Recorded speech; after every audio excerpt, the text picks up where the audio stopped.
एक बार फिर से अमेरिका से युद्ध के मुहाने पर खड़ा है। क्या वहां सड़कों पर प्रदर्शनकारियों की लाशें बिछाई जा रही हैं? एक तरफ ईरान के विदेश मंत्री कह रहे हैं कि वो जंग के लिए तैयार है और दूसरी तरफ एक ऐसा वीडियो सामने आया है जिसने पूरी दुनिया को हिलाकर रख दिया है। एक मुर्दा घर के बाहर काली पन्नियों में लिपटी दर्जनों लाशें और इंटरनेट पूरी तरह ठप। आखिर ईरान के अंदर इस वक्त चल क्या रहा है? नमस्कार, मैं हूं सिद्धार्थ प्रकाश और आज हम बात करेंगे उस मुल्क की जो इस वक्त शायद अपने इतिहास के सबसे बड़े संकट से गुजर रहा है। ईरान में पिछले 2 हफ्तों से जो हो रहा है वो सिर्फ एक प्रदर्शन नहीं बल्कि 1979 की इस्लामी क्रांति के बाद वहां की सरकार के लिए सबसे बड़ी चुनौती बन चुका है। सबसे पहले बात करते हैं उस बयान की जिसने पूरी दुनिया में अलार्म बजा दिया है। ईरान के विदेश मंत्री अब्बास अराक्ची ने साफ कर दिया है कि उनका देश युद्ध के लिए पूरी तरह तैयार है। हालांकि उन्होंने यह भी कहा कि वो बातचीत के दरवाजे बंद नहीं कर रहे हैं, लेकिन शर्त यह है कि बातचीत बराबरी के दर्जे पर हो। पेच यहां यह फंसता है कि अमेरिका के राष्ट्रपति डोनाल्ड ट्रंप ने साफ चेतावनी दी कि अगर ईरान ने प्रदर्शनकारियों को मारा तो अमेरिका मिलिट्री इंटरवेंशन यानी सैन्य कार्रवाई कर सकता है।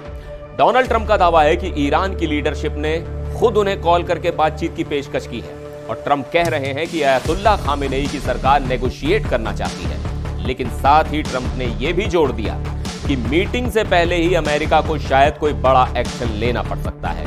यानी एक तरफ वो मेज पर भी बात करना चाहते हैं और दूसरी तरफ मैदान में लड़ना भी चाहते हैं।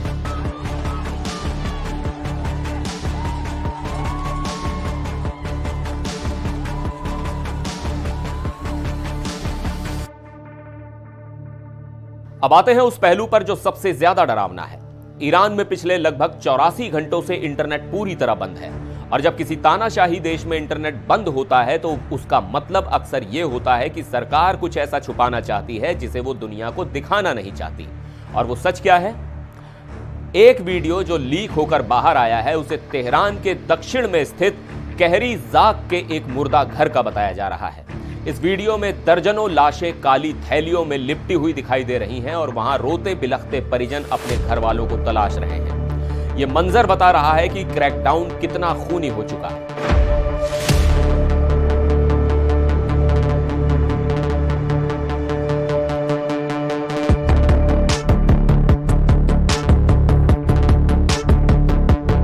सरकारी आंकड़े और मानवाधिकार संगठनों के दावों में जमीन आसमान का फर्क है। Norway based Iran human rights का कहना है कि उन्होंने कम से कम 192 मौतों की पुष्टि की है, लेकिन असली आंकड़ा 2000 के पार हो सकता है। वहीं मुजाहिदीन खल्क यानी MEK का दावा तो और भी चौंकाने वाला है। उनके मुताबिक 3000 से ज्यादा लोग मारे जा चुके हैं और 2600 से ज्यादा गिरफ्तारियां हुई हैं। मानवाधिकार संगठनों की माने तो सरकार इसे सिर्फ दंगे कह रही है और अपने सुरक्षा बलों की मौत का हवाला देकर हमदर्दी बटोरने की कोशिश में है। सरकारी टीवी पर सब कुछ सामान्य दिखाने की कोशिश हो रही है। ट्रैफिक चलता हुआ दिखाया जा रहा है, लेकिन सोशल मीडिया पर जो इक्का दुक्का वीडियो आ रहे हैं वो कहानी कुछ और ही बयां कर रहे हैं। इस पूरे मामले में एक और दिलचस्प मोड़ आया है। ईरान के पूर्व शाह के बेटे रजा पहलवी जो अमेरिका में रहते हैं, उन्होंने ईरान की सेना और पुलिस से अपील की है। उन्होंने कहा है कि अब वक्त आ गया है कि वो सरकार का साथ छोड़कर जनता के साथ खड़े हो जाएं। उन्होंने तो यहां तक कह दिया कि दूतावासों से इस्लामिक रिपब्लिक का झंडा हटाकर पुराना राष्ट्रीय झंडा लगा दिया जाए। और लंदन में हुआ ही ऐसा, जहां प्रदर्शनकारियों ने एम्बेसी का झंडा बदल दिया। तो कुल मिलाकर ईरान इस वक्त बारूद के ढेर पर बैठा है। एक तरफ अमेरिका की धमकियां, दूसरी तरफ जनता का गुस्सा और बीच में पिसती हुई आम जिंदगी। अब देखना यह है कि क्या वाकई ट्रंप और ईरान की बातचीत हो पाती है या फिर हम मिडिल ईस्ट में एक और भयानक युद्ध की शुरुआत देखने वाले हैं। फिलहाल के लिए इस खबर में बस इतना ही। आप देखते रहिए NDTV।